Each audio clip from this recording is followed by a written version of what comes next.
गुरुजी सत्संग bye Jaya aunty on 2 जुलाई 2018। गुरुजी की महिमा हम किसी भी माध्यम से करें, हमारे पास यही एक चीज़ है जो हम प्रभु को अर्पण कर सकते हैं।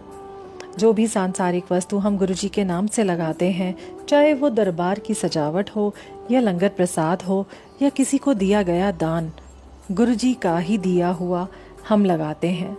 ये सब हमारी अपनी खुशी के लिए है। दाता को हमसे क्या चाहिए, उसी का तो सब है, हम कुछ दे ही नहीं सकते।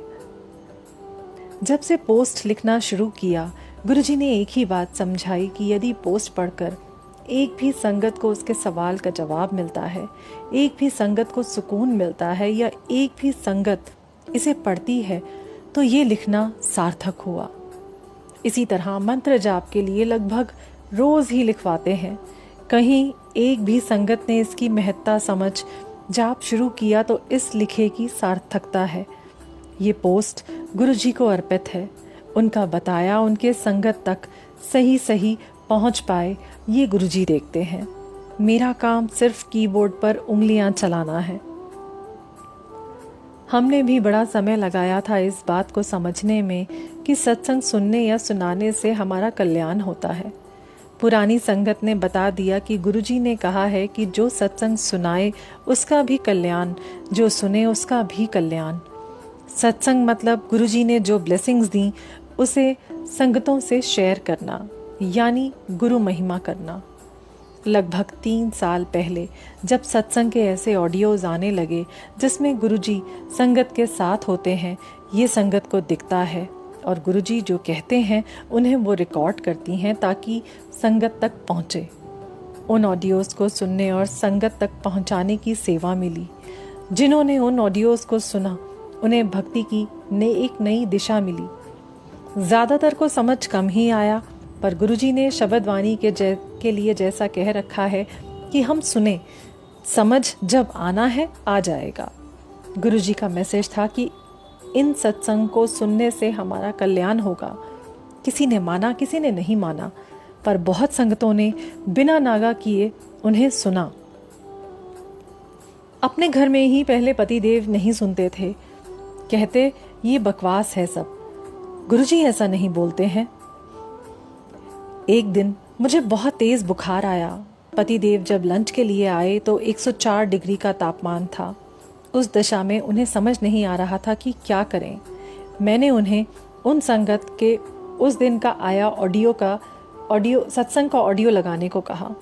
15 मिनट का ऑडियो था। वो सामने ऐसे बैठे कि ये क्या पागलपन है, ना स्पॉन्जिंग ना ही डॉक्टर, इससे क्या होगा।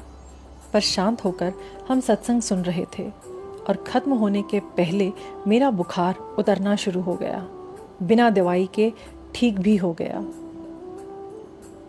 हम नहीं जान सकते कि गुरुजी किस चीज़ में कैसे ब्लेस करते हैं।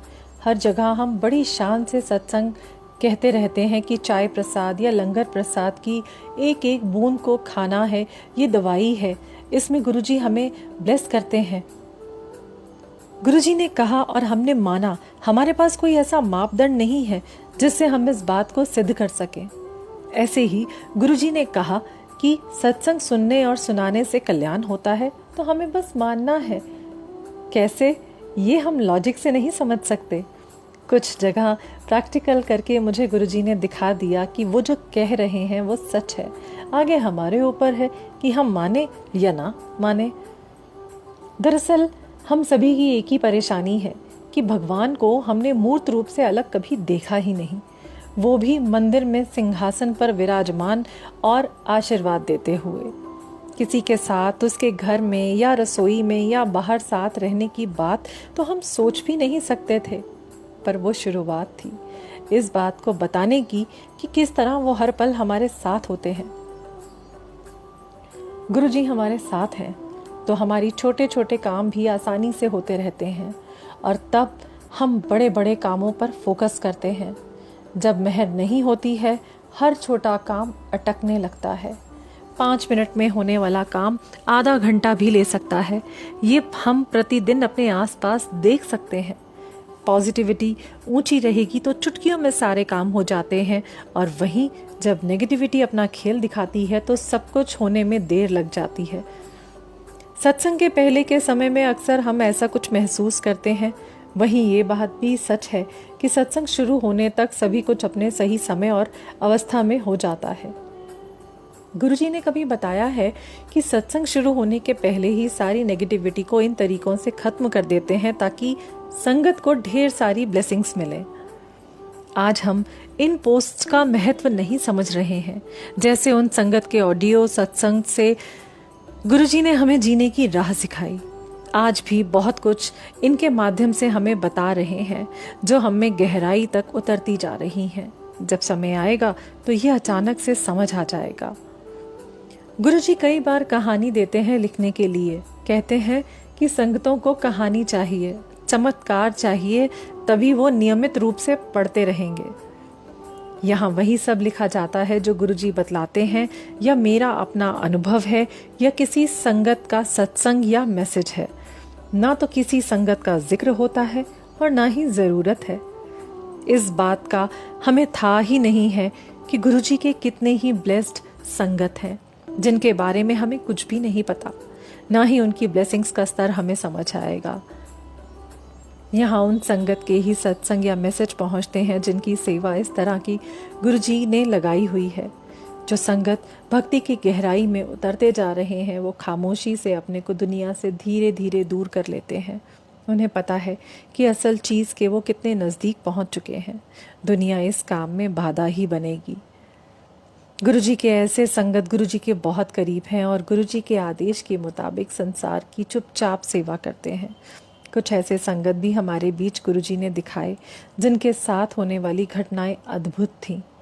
जैसे एक संगत आंटी जालंधर की, जिनसे बात होती तो बताया करती कि गुरुजी की कैसी कैसी कृपा है उन पर आज तक संगत उनकी बात को सच नहीं मान पाई।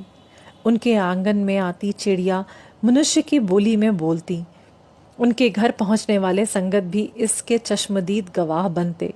रिकॉर्डिंग की मनाही थी तो मीडिया में कभी नहीं आ पाया, पर बहुत से संगत ने इन अद्भुत घटनाओं को जिया।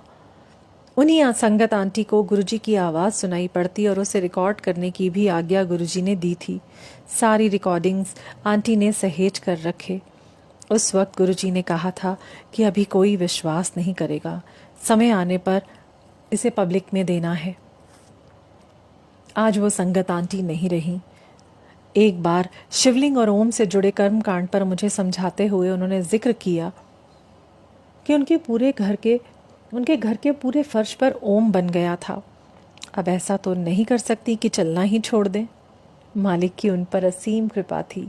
उन्होंने पहल की जो आज फेसबुक पर हम गुरुजी की बातें या पोस्ट को देख पा रहे हैं और लाखों संगत गुरुजी से जुड़ सकी। गुरुजी की अनेकों लीला हमारे आसपास बिखरी पड़ी है। ऐसा कुछ भी नहीं है जिसे हम कह सकें कि ये नहीं हो सकता है। गुरुजी की कृपा हो तो कुछ भी हो सकता है।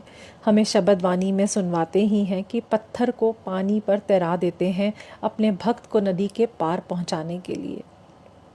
कुछ भी असंभव नहीं है और ना ही हम जान सकते हैं कि कब किस पर ये मेहर हो जाए। सभी ब्लेस्ड हैं, अपने कर्म कटा रहे हैं। कौन सा समय हमारा ऐसा समय हो जाए जब सब कुछ बदल जाता है। हम उसी समय का इंतज़ार कर रहे हैं। गुरुजी की कृपा हम सब पर बनी रहे। जय गुरुजी।